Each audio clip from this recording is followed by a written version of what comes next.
Welcome in, everyone, to another edition of the GSMC College Football Podcast, brought to you by the GSMC Sports Network. We have a great show for you today. We're going to start talking a little bit about the SEC and Big Ten and some plans that they had if the CFP agreement was not met. And then we will get to Reggie Bush. He actually got his Heisman Trophy back yesterday. Wanted to break down my thoughts about that and just kind of the legacy that he left behind. Then we'll get into my first round mock draft. And I will be honest, this is not an easy thing to do. I do not envy Todd McShay or Mel Kiper, the guys that have to do this year round, because it is incredibly tough to put this thing together.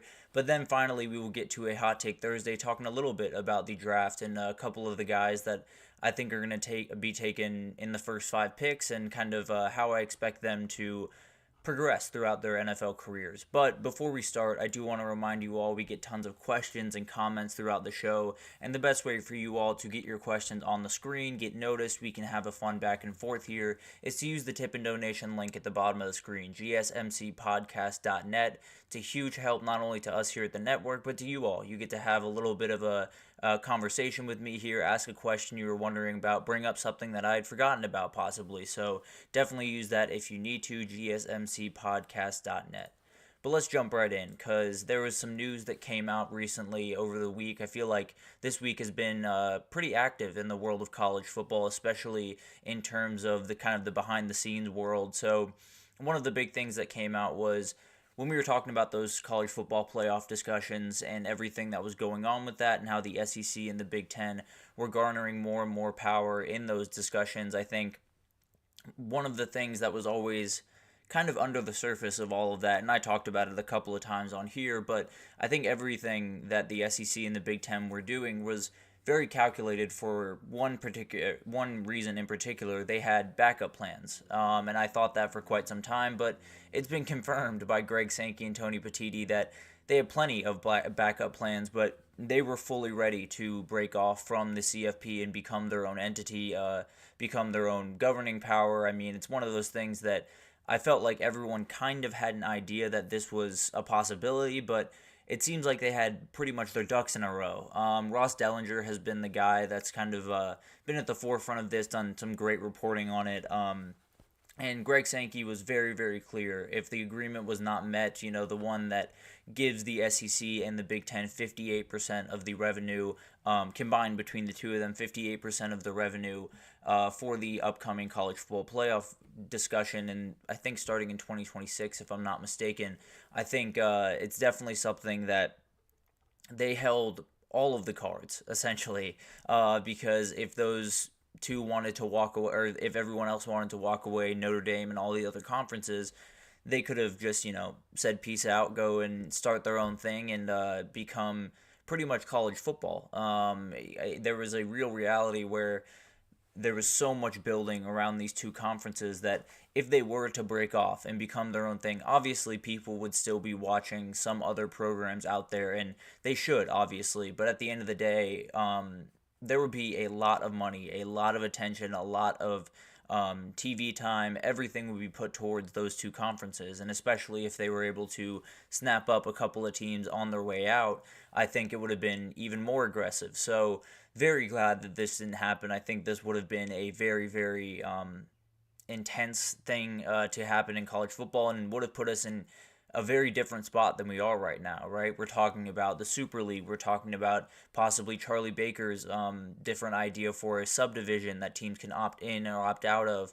That would all be essentially up in flames if the SEC and the Big Ten decided to break off, because the reality is it would have left pretty much everyone else to fend for themselves, and there would have been some different structure for everyone else, but a lot of the energy around college football would have been put towards this new quote-unquote Super League with the SEC and the Big Ten if this were to happen. Now, one of the things that I didn't really know at the time, but definitely have become aware of throughout the last, couple of months as these discussions have become more serious is when they were talking about this expansion. Obviously, this has gone on for quite some time. They've wanted to expand for a number of years, pretty much right when they started, they wanted to expand, but there were different discussions on what that number would be, and they ranged all the way back to, probably pre-COVID. But in January 2022, there was a big moment in all of these discussions, and apparently the SEC and the Big Ten were doing their thing where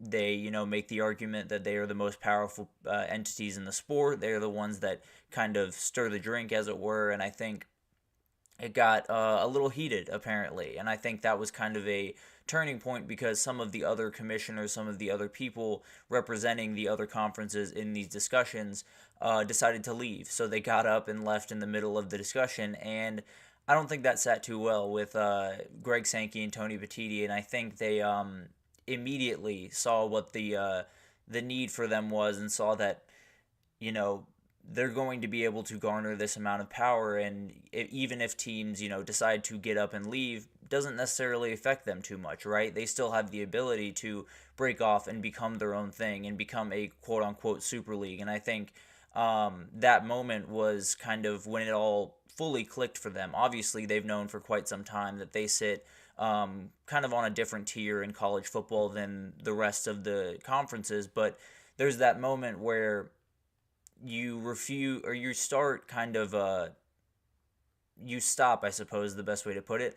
You stop kind of worrying about everyone else. You start worrying about yourself, and that's kind of been what's been encouraged over the last couple of years, but especially in that particular moment, they said, okay, well, if you guys, don't want to have any type of conversation, we'll just take over the entire thing. So I think that's when discussions really began for the SEC and the Big Ten in terms of what is the plan after all of this happens? What's the plan if they continue to walk out of these meetings? Because at a certain point, we do have to make a move. If you're Tony Petitti or you're Greg Sankey, you absolutely had to do something in the next couple of years and, keep up with the times or put your conferences in better positions going forward.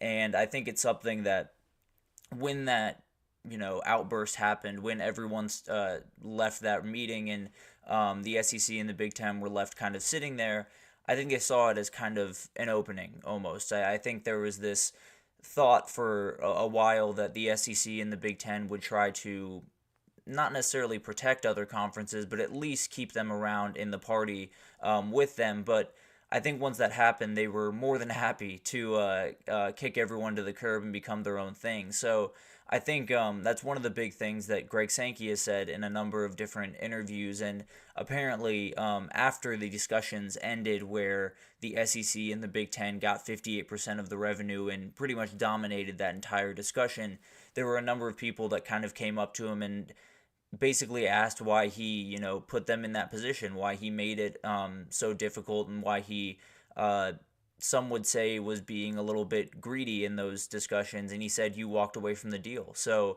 it's kind of this idea that the second that they decided to leave those meetings in January 2022, the fate was kind of sealed for the other conferences. And that's not necessarily to say that those conferences should feel bad about that, because I understand there's a ton of frustration with the way that the SEC and the Big Ten have kind of handled this new power struggle, I suppose, in the college football world. But I do think there is a certain level of foresight that you have to have in these type of situations. The SEC and the Big Ten were only going to get more powerful, and this idea of them breaking off to be a part of their own league was not necessarily out of the realm of possibility really ever. So I think it's one of those things that people will, it's not necessarily the greatest way to have to go about business if you are the AAC or if you're the ACC or if you're the Pac-12 or the Big 12 or any of these other conferences, but it's kind of the situation that you're in. So I think if they had to go back to that January 2022 meeting, they probably wouldn't have gotten up, to be totally honest, because I think the discussions became a little bit less friendly at that point. And not to say that they were super friendly to begin with, but I do think the SEC and the Big Ten definitely stopped caring necessarily about the other conferences once that happened. But getting into kind of what the future of this kind of looks like, and there's always, a ton of different things happening in college football, but I think when we talk about the new college football playoff discussion, and you talk about the things that were going on in those discussion rooms, there was kind of a David versus Goliath type conversation, which is what, we have kind of talked about here. But I think the SEC and the Big Ten are kind of in a position where they have really no reason to do anything that doesn't benefit them. And I think this kind of brings us back to what the future plans for college football are, where, is it the Super League? Is it this subdivision that kind of you opt in or opt out of and has NIL rules and that type of thing? Whatever it looks like, we know for a fact that these discussions are going to go very much like the CFP ones when, all that, or these last couple of months, there's been this SEC and Big Ten saying, we're going to gobble up as much money, as much power as we possibly can. And if you don't, meet us there, then we'll walk away. And I think that's going to be the same case when you come to the table about the Super League, or when you come to the table about new governance. The SEC and the Big Ten are going to have to be catered to. They're going to have to be a little bit pampered in this discussion, because if they're not, what's to say they wouldn't be doing this same exact thing later on? So there's tons at play here, and I think there's so many different things that have happened over the last couple of years, over the last, couple of decades, really, that have kind of set us up for this point in the SEC and the Big Ten becoming more and more powerful. But one of the big things that I think created some problems within those discussions, and definitely created this idea in the SEC and the Big Ten's head, is we've been such a kind of divided sport for quite some time, and obviously there is some beauty to having different conferences and regional rivalries and all of that, and I absolutely love that, and we need to keep that a part of the sport, although it's, going away ever very, very fast. But I do think there is this certain idea that has kind of been forming over the last, couple of decades, where it's your conference against everyone else. And I understand it from, a personal standpoint. I get, you want your conference to be the most powerful, you want your conference to be the biggest thing in college football, but it has created a lot of confusion in these discussions, and, different rules in different parts of the country, and conferences competing with each other to make sure that their rules are maybe less restrictive than other conferences. And there's just kind of this power dynamic that is kind of formed, where it's just teams vying, or conferences really just vying for position in the college football world. And it's been going on for quite some time now, but the SEC and the Big Ten are kind of just in the position where, why would we worry about other conferences when for, X amount of years, all it's been about is piling resources, piling money, and doing what's best for you and not what's best for everyone else. So they're kind of put in this situation where the SEC and the Big Ten are doing almost exactly what you should expect them to do. If you were put in this type of situation where you know that the NCAA is not necessarily going to be the greatest governing body in the world. They're not necessarily going to put you first. They're not necessarily going to be the person that, takes care of you. You then have to do that. And in the process of doing that, you kind of have to bury conferences in your path. So thankfully, obviously, they came to a agreement. Obviously, that agreement is not what you want by any means, but I do think this kind of creates this. We already had this dynamic of the SEC and the Big Ten being the big dogs on campus. We already had a ton of, energy and money and everything going in that direction. That's only going to get more aggressive before they get to the next discussion of the future of college football, right? There's the FSU versus ACC, which is a very interesting thing going on right now that has some twists and turns to it. There's Clemson getting in on the party, and depending on how both of those shake out, there's many more teams that could come to the table. So by the time we get to the next discussion, whether it's about the Super League or some other governance in college football, it could be that FSU is a Big Ten team, and so is UNC, and so is Virginia, and Clemson, and Miami, and a couple other teams are SEC teams, and then you're lending even more money in that direction. So I guess my hope for these discussions is the next time we get there, that there isn't this atmosphere, I suppose, in college football where it's your conference against everyone else, and you have to look out for your conference interests above all else. I think one of the big problems in the sport has been that, this idea that worry about your conference, not about the sport or not about the players, and we have to put the emphasis back on the sport. So I'm very glad they came to an agreement. I'm very glad that, the SEC and the Big Ten did not break off, because it would have been absolute turmoil in college football right now if that were to happen. But this is not remotely the end of the SEC and the Big Ten playing their big-time trump card of being able to say, we can walk off into the sunset and be more than fine with the amount of money that we're bringing in year over year. So I think this is kind of just the tip of the iceberg, I suppose, in these kind of discussions. I think the SEC and the Big Ten will only see themselves as bigger and bigger entities as time goes on, especially if they're able to add teams. So it feels like it's kind of a bubbling volcano for quite some time in college football, and I think an eruption is coming fairly soon. But at the end of the day, I think the SEC and the Big Ten are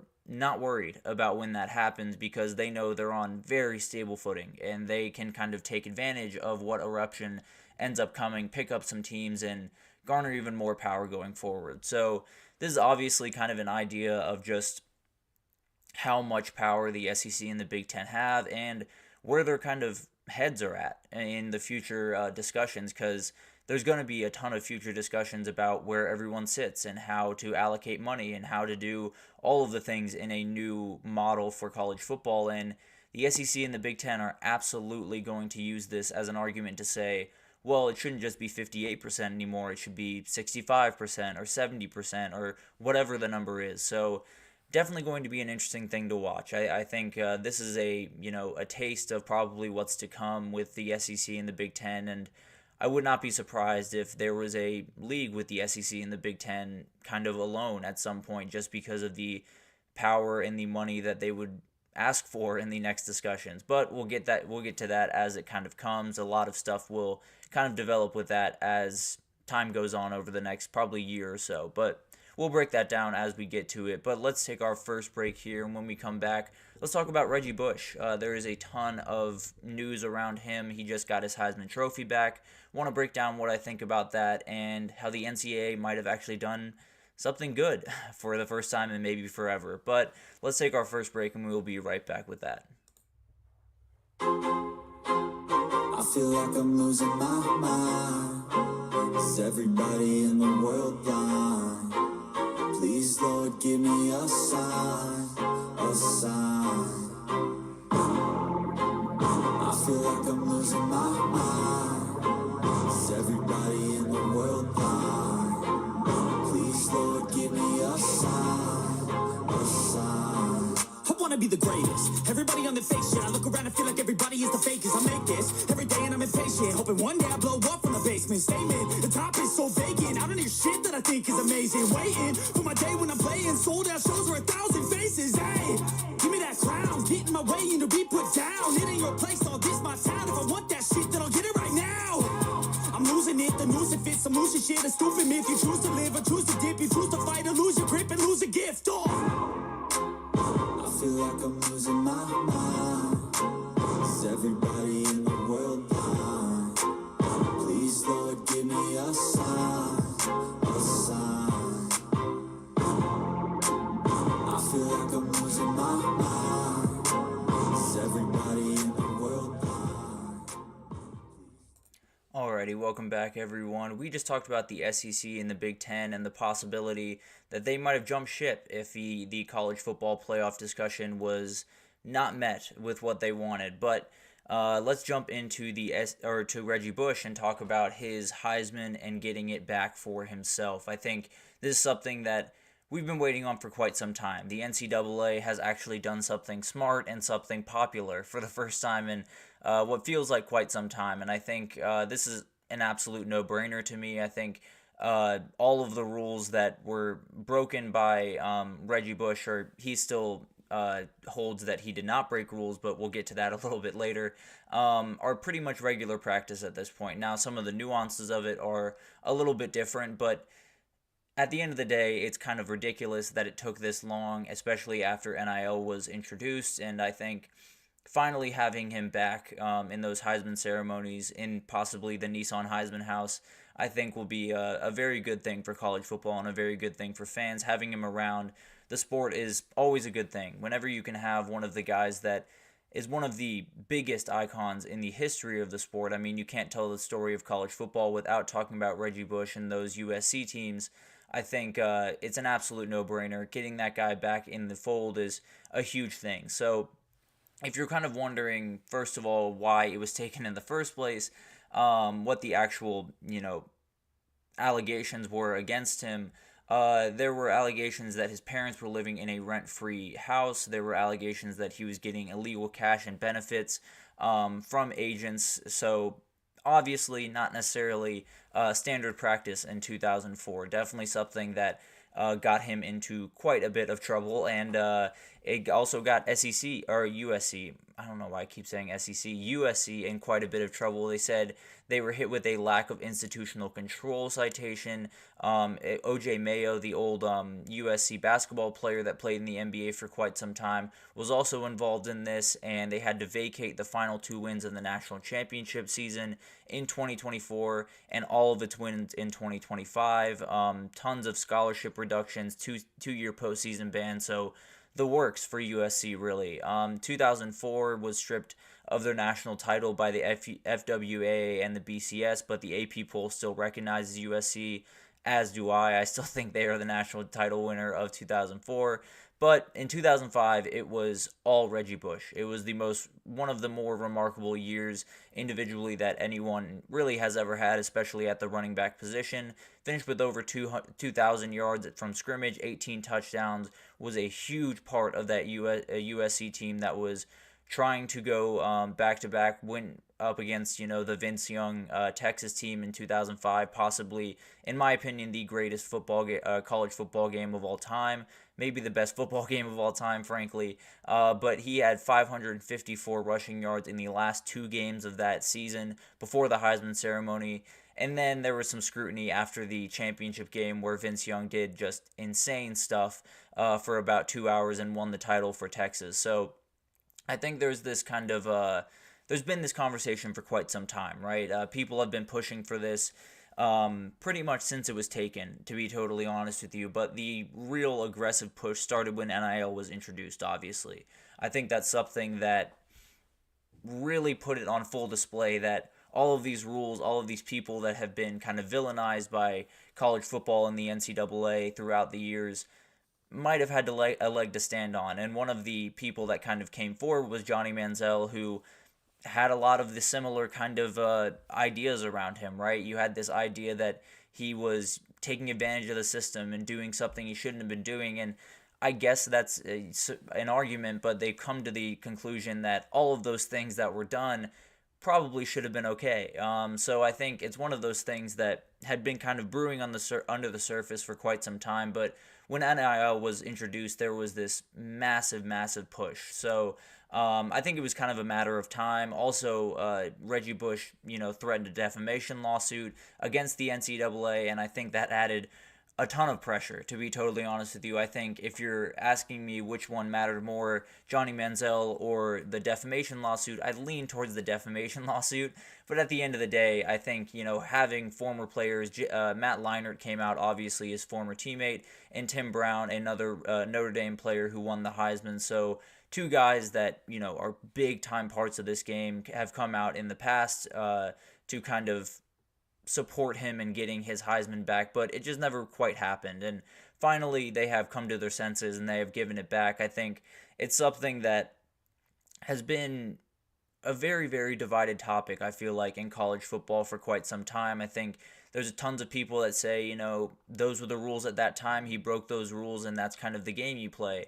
I think there's people that say, they've admitted that those rules are different and you should be able to benefit from your name, image, and likeness. And if Reggie was able to do that at the time, I think a lot of the things that he got in trouble for would not have been an issue by any means, because the amount of money he would have brought in would have been off the charts. But I think it's one of those things that there's been push from, a number of different directions on this, but the vast, vast majority of college football people, especially the players, were behind Reggie Bush in getting this back, and I think it's something that it makes it a layup, right? There's so much, fan support for Reggie Bush getting it back. There's so many players that are so into it. Having him at the Heisman ceremonies is going to be a fantastic thing for all of these players that, get to watch Reggie Bush. Get to see one of the players that is one of the biggest players in college football history standing up there with them as they take the Heisman Trophy is a huge thing. And I think any time that a sport can keep as many of their big time players, especially from the past, intact in the sport, I think it's the most important thing for pretty much any sport, but especially college football, where you have so many incredible faces who maybe didn't have the greatest success in the NFL, although Reggie Bush isn't necessarily one of those cases. But there's tons of guys that, get to live forever as a Heisman winner and in those Heisman ceremony moments. So I think it's huge for him. I think it's huge for the NCAA. I think it's huge for college football, and especially those players that get to experience it, because he's someone that was out of the sport for just way too long. There was quite some time where he was not allowed to go to USC games even because of all the allegations that happened and everything that went down in 2010 when all of this kind of came to a head. But now that he is been back in the sport a little bit. He's been at USC. He's been on Fox with those broadcasts and been quite the Energizer Bunny for that staff. I think it's really a cool thing whenever you can bring him back into the fold. And it was one of those things that was just kind of festering under the surface for quite some time. And finally, very, very glad that it's something that was pushed forward. I think it's an effortless decision, but it took them a while to get there. So I definitely think it's great to have him kind of back in the fold, have him possibly in those Heisman House commercials, because I think that would be a lot of fun for all the fans, not only USC fans, but people that, grew up watching him, people that got to see his greatness. If you want to check out his highlight tape from USC, it is out of this world. But I think it's a great thing for college football. But I do want to touch on something regarding this that I think could be pretty important. We talked yesterday about the NIL back pay case that Jeffrey Kessler is overseeing, and there's a ton of stuff going on with that, and there's a ton of different arguments being thrown around for why former athletes are entitled to a certain amount of money or are entitled to, I think the number that they threw out there was $1 billion in the totality of the back pay, but I think this is a great argument for the people arguing for NIL back pay, right? There's this idea that, the NCAA pretty much has openly admitted that the rules that they, had in place for quite some time were not necessarily the right way to go about business, and that you can rewrite some of the past that you have created because of the new rules that are in place. So Jeffrey Kessler, for everyone on that legal team, I think this is incredible. This is something that you can literally point to and say, well, you gave his trophy back. You admitted that what he did would have been fine in today's day and age, and he would have made, insane amounts of money during his time. How does that not apply to the rest of the college athletes that we're talking about in this case? So I think this is something that obviously is great for the sport, and the NIL back pay is something that is a little bit interesting to me for the most part, but I do think is something that it's going to be hard to beat. I think everyone in the college football world, whether you're a president or an athletic director or a coach, I think you understand that there is some type of payment coming, but I think this just gives them another leg to stand on. If you are Jeffrey Kessler in that in that lawyer team, I think it'll be really interesting to see if this is brought up, because I definitely would bring it up if I was them. I think this very much approves their belief that the NCAA had a couple of rules in place that were not the best rules in the world, and now they've admitted that maybe we should be able to rewrite the past. So maybe that comes with a big time check for some of these players, but we'll see how that develops. Obviously, great to have Reggie Bush back in the fray here with college football, because it was a long time where he was off in the NFL and wasn't even allowed to go to USC games.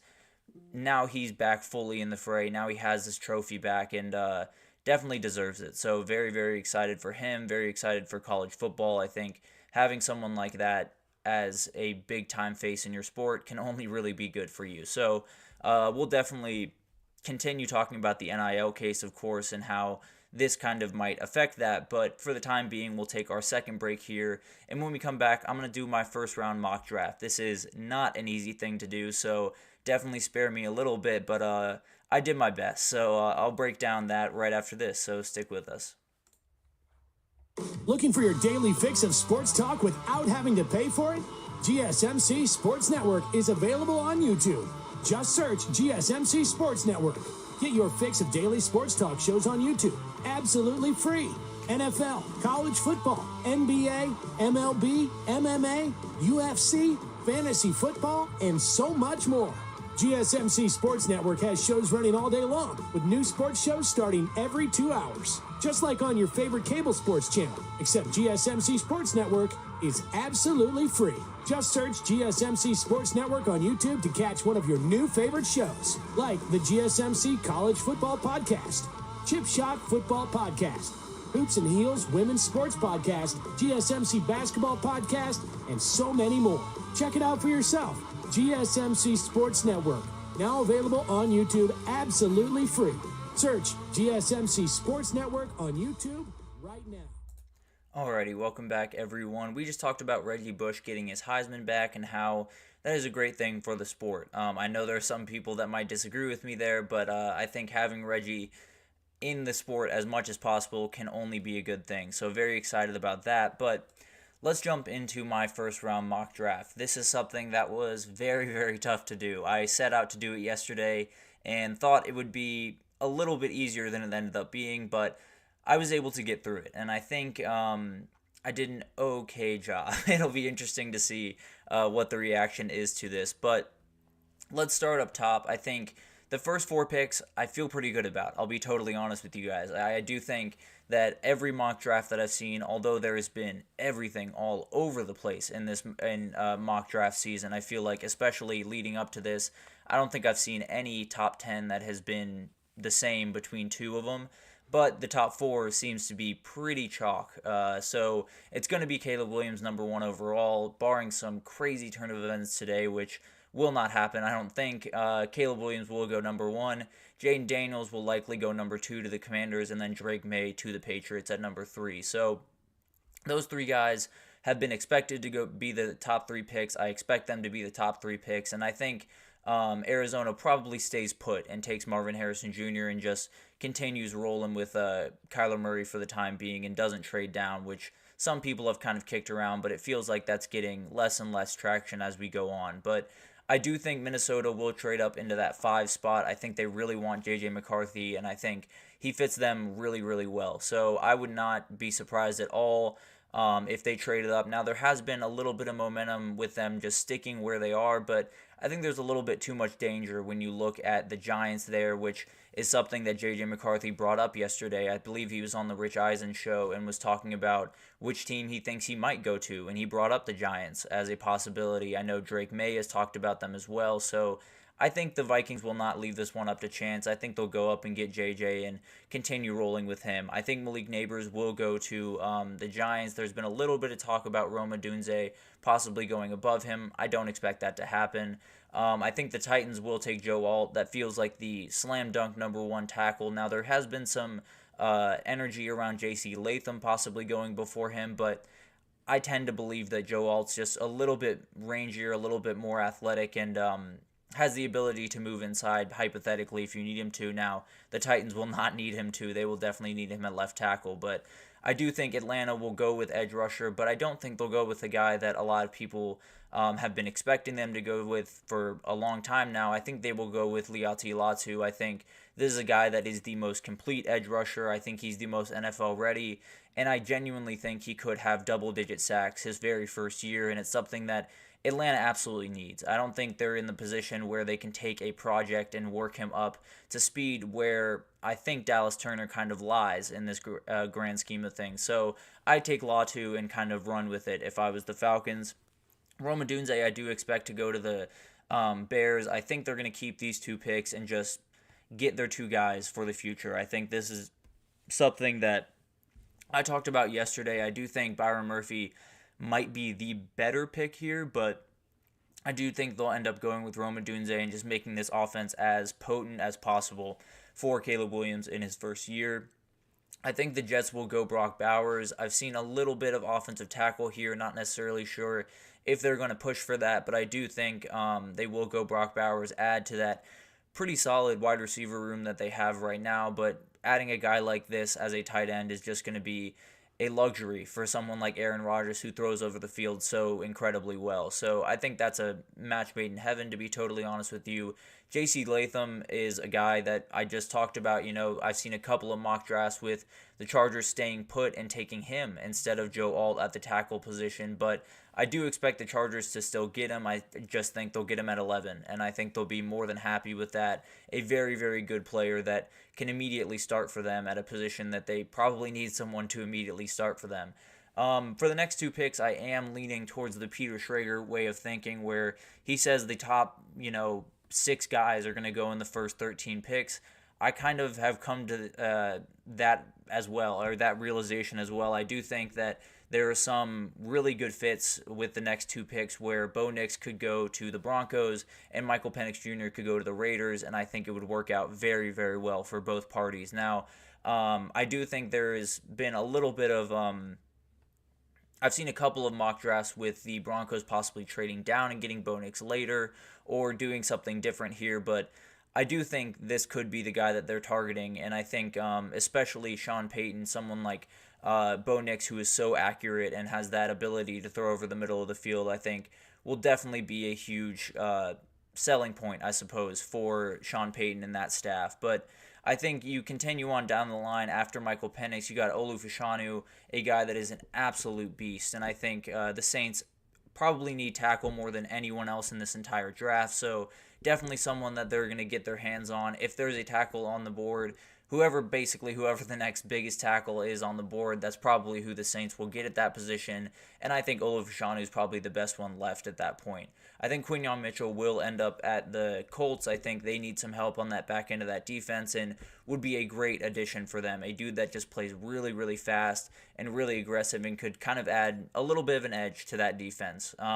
Troy Fautanu is a very, very athletic kid, where the Seahawks, kind of need a little bit of help on that offensive line, but they're not exactly sure where that help needs to come, whether it's inside or outside. This is a guy that can play either, really. So this is kind of a pick where you pick the athletic kid that is very versatile and then kind of plug him wherever you need him type of thing. But I think the Jaguars will pick up Cooper DeJean. I think they need a little bit of help on that back end, whether you play safety or corner. I don't know if it necessarily matters. I think this kid is just incredible. I do think safety is probably more likely, to be totally honest with you, but it doesn't necessarily matter where this kid ends up. He's going to be making plays, and then him returning punts will be something to watch at the next level. I do think the Bengals will go Byron Murphy. That's where he will end up. There's been a lot of talk of him being the first defender off the board. I just think Atlanta's probably going to be the first defender pick, and I think they need edge rushing just way too much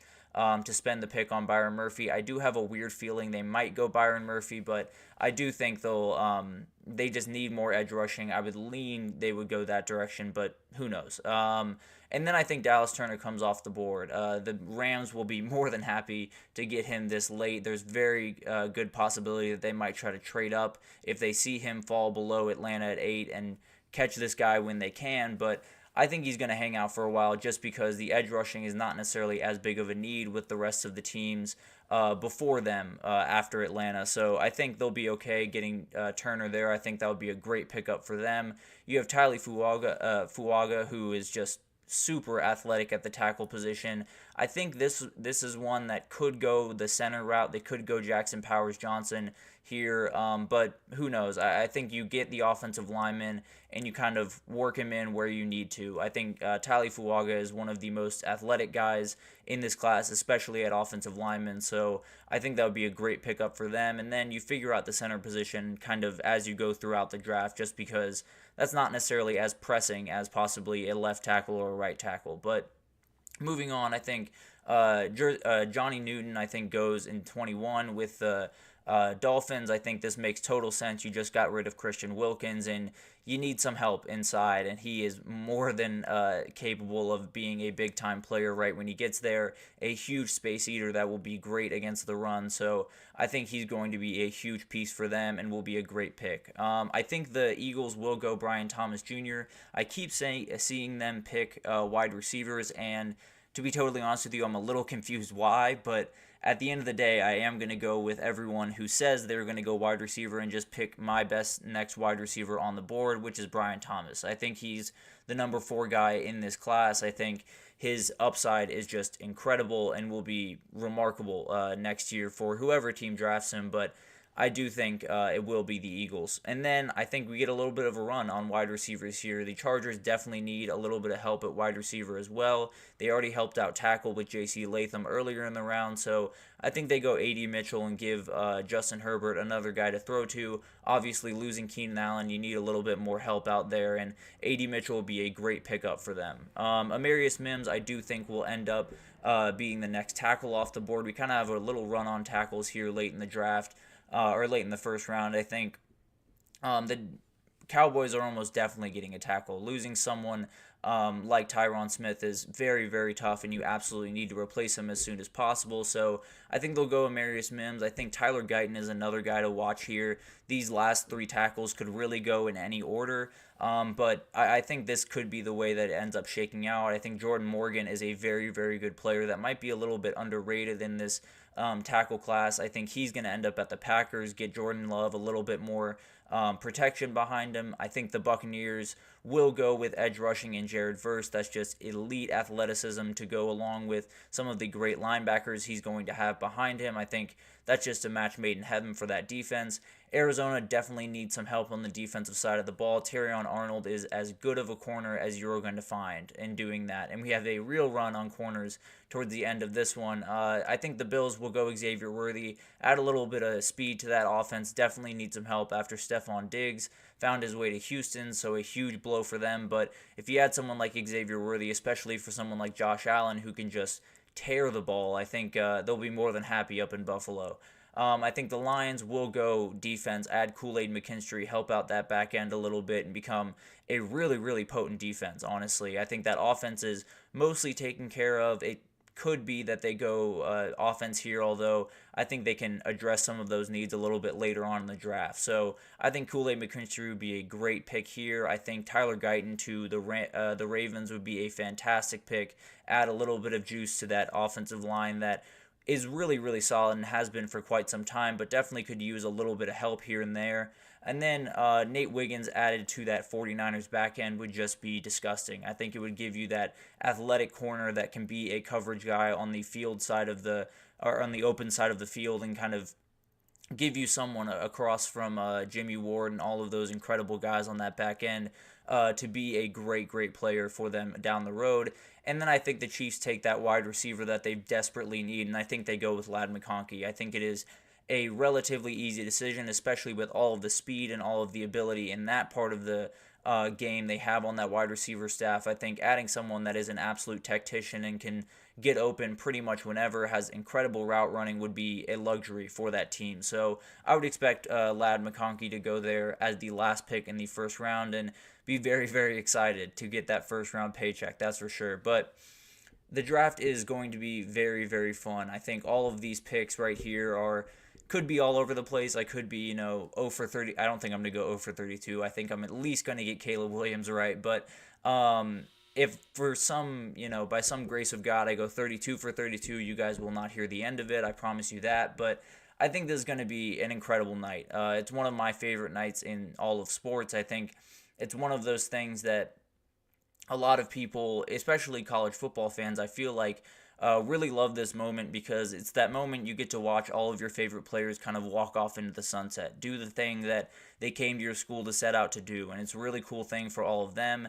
It's an awesome thing for obviously all of their families and everyone that's there and supporting them, whether it's at home or at the draft. But if my predictions do come true and all of this does end up happening the way that I set it out here, there's going to be one guy left in the green room, much like Will Levis was a year ago, and it's going to be Darius Robinson, the edge rusher from Missouri. Definitely not what you want for that kid. Hopefully I'm wrong about that at least, so he can not be the only guy left. But with a small group going and with a lot of these guys just pretty much penned into the first round, there's only a couple of guys here that could possibly fall beyond, and he's definitely probably the top of the list. So hopefully that doesn't happen for him, but definitely will be something to watch throughout the night. But I think it's going to be a great night. I think it's going to be a remarkably talented draft, which I'll actually get to here in the next segment. But I'll come back tomorrow to let you know probably how poorly I did, frankly. But we'll break that down tomorrow and get you an idea of who I think had a great draft or who I think had a great 1 or 2 picks. And who I think, might have missed the mark a little bit. But we'll get to that tomorrow, and we'll break all that down. But we're going to take our last break here, and when we come back, we have a Hot Take Thursday for you, and it has something to do with the top end of this draft and possibly what these quarterbacks might look like at the next level. So I will break that down right after this, so stick with us.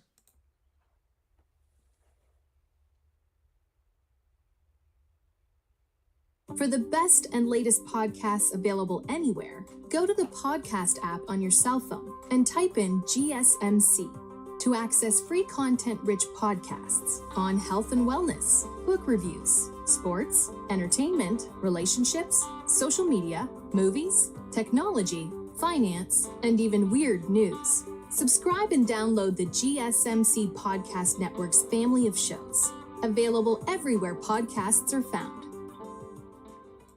Alrighty, welcome back everyone. We just did my mock draft for the first round tonight.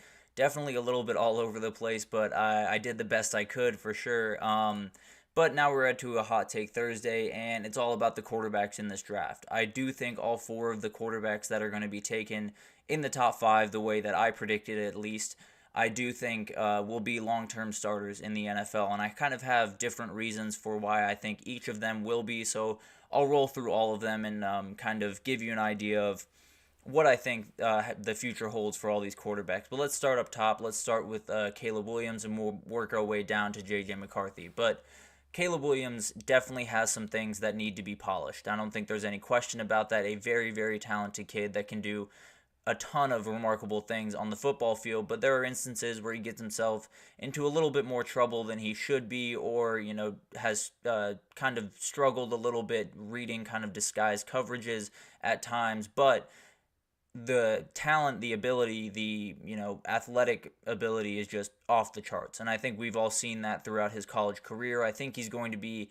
a very, very scrutinized quarterback. That's already happened, obviously, before the draft has started, but when he gets on the field, I think he's going to be that same thing. Over the past couple of years, Justin Fields has been one of the biggest most highly scrutinized quarterbacks in the entire NFL because of all the inconsistencies and because of some of the games where he was absolutely brilliant and then the next game being very, very flat. And I think that's something that you might see a little bit with Caleb Williams. Now, the huge difference in that will be Caleb Williams has much more ability right now throwing the ball than Justin Fields did, coming into the NFL. So I think there is that ability where it's not just going to be plays with his legs, or it's not just going to be remarkable plays where he's running downfield, because while those are very cool to watch and Justin Fields is just remarkable with his legs, there is that idea, well, when are you going to take that step forward as a passer? And I think that's something that Caleb Williams will at least show enough of throughout his first couple of years, where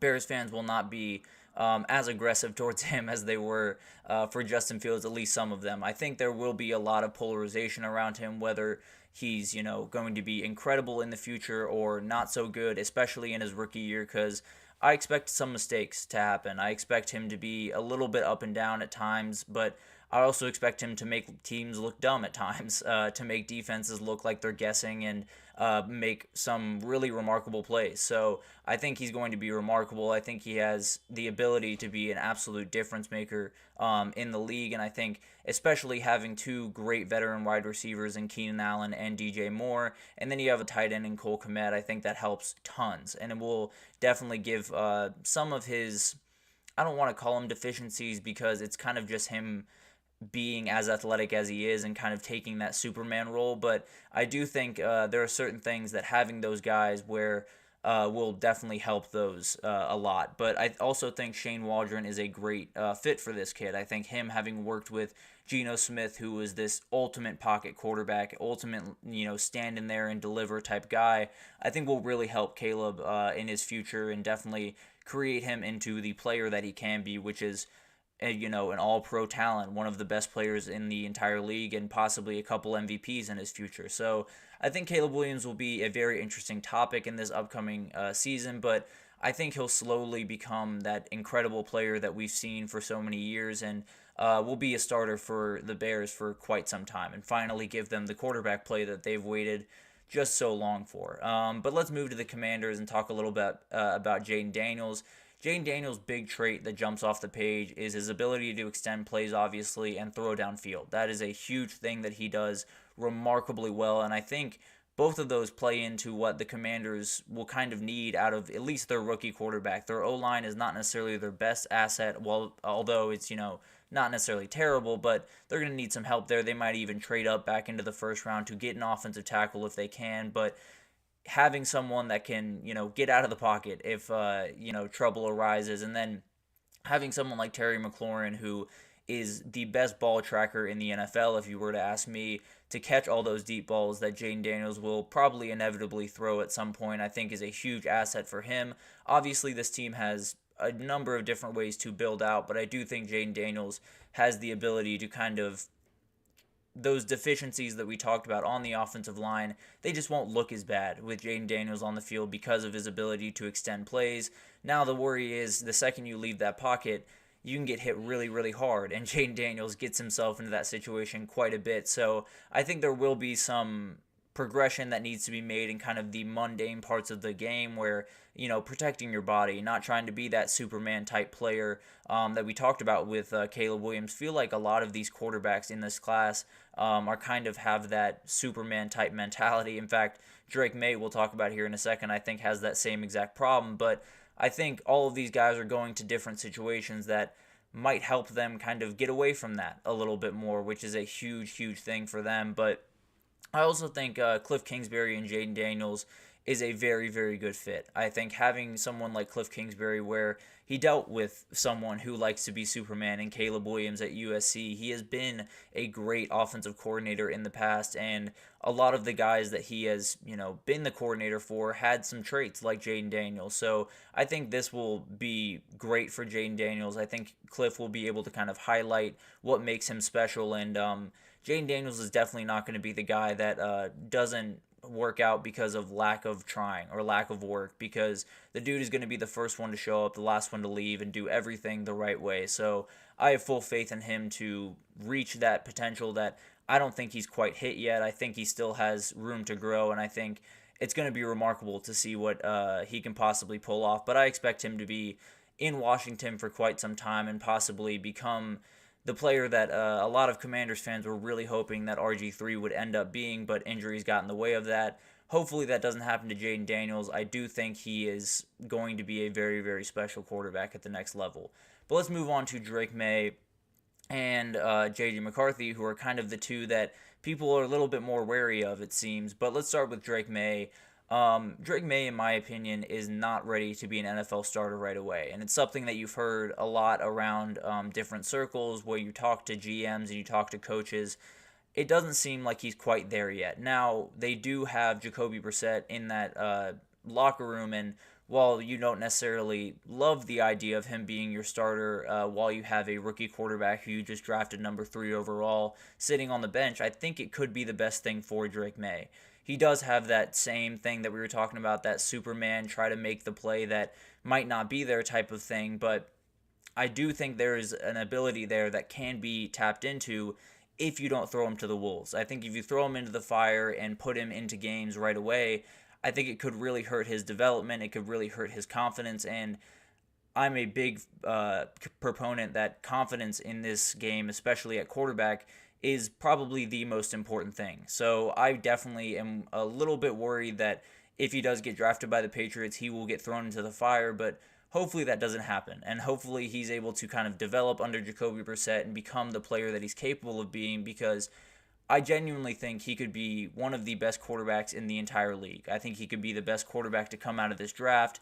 I just think he's a little bit further away from that product than the other guys in this group. So I think he's one of those dudes that remarkable arm talent, remarkable, is built like an NFL quarterback right now, can do a ton of remarkable things with the football in his hands, but there is that worry, are you going to get yourself into trouble? And I think some of that had to do with the O-line that he was working behind at UNC, because it was not necessarily the strongest thing in the world. And I think anyone that watched UNC understood that, and there were some plays that you wish wouldn't happen if you were a UNC fan or if you were a scout watching him, but I think some of that was circumstantial more than anything else. So if you go to the Patriots and they can give you protection and they can let you develop for a year or two under Jacoby Brissett or whoever else is there at quarterback, I think it gives him the chance to work on some of the issues that he has and hit the ground running once he jumps in, whether it's year 2 or year 3.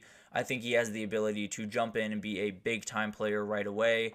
I just worry that he might be thrown into the fire a little bit too early, but we'll see what happens with him. I think the talent is off the charts. I just worry a little bit about possibly what next year could hold if he is, thrown out there and asked to start right away. But finally, let's get to J.J. McCarthy, and this one for me has more to do with the situation than any of the other three. I think the other three guys have elite ability in terms of arm talent, athletic ability, extending plays, doing just remarkable things on the football field. And it's not that J.J. McCarthy doesn't have that, but I do think there is an ability to going to the best situation of all four of these quarterbacks, and that's exactly what J.J. McCarthy's getting. I think if he does end up in Minnesota, I think that would be a huge, huge thing for him. I think there's not a better situation for essentially any draft pick in this entire class, if I'm being totally honest. J.J. McCarthy is an elite thrower of the football over the middle of the field, and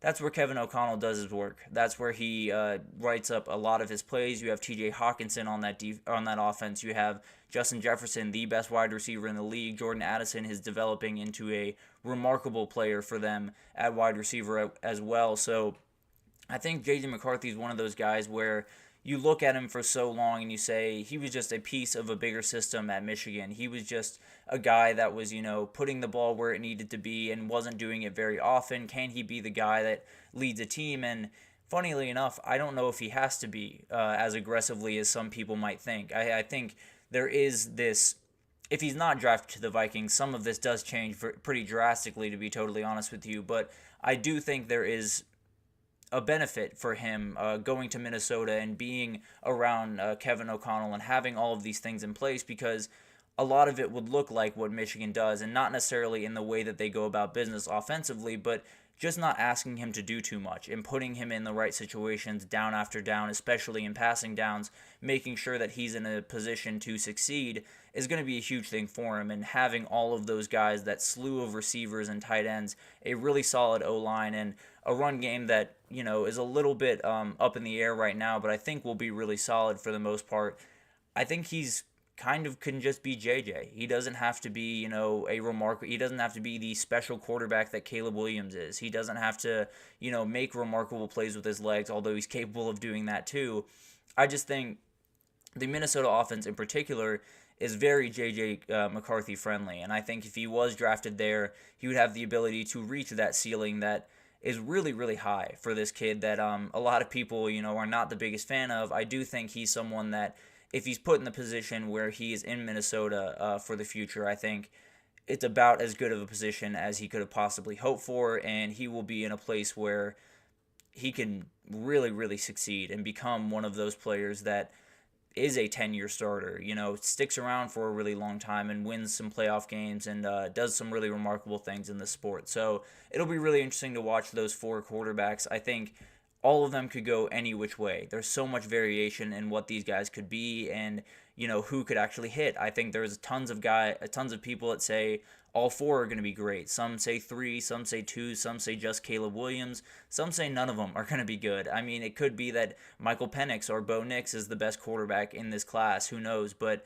I do think those four guys up top are very special. And for totally different reasons, I do think they're going to be very successful at the next level and will make their teams very, very happy. Now, it might take a little bit of time for some of them, but I do think by the end of the next couple of years, you will see all 4 of these quarterbacks being very successful at the next level. But we'll definitely keep that updated as we go. We'll update you tomorrow with where these guys ended up and how I kind of feel about those situations, because it's very possible one of them ends up in New York with the Giants, one of them ends up in Las Vegas with the Raiders, and there's a tons of different stuff that could happen. So we'll break all that down tomorrow and give you guys an idea of this hot take still stands tomorrow. But I do think these 4 quarterbacks are really remarkable and will have pretty remarkable careers at the next level. But that will do it for this edition of the GSMC College Football Podcast, brought to you by the GSMC Sports Network. Your support means a lot to us, so please remember to subscribe to the show, leave a positive review. It does make a huge difference. Also, follow us on Facebook, Twitter, TikTok, Instagram, all of the social pages for all of the content and updates you could possibly need. We have so many people covering every sport you could possibly think of. So come on over to GSMC and you will have everything you could possibly need. But thank you once again for listening, and I will see you guys tomorrow. Mm-hmm.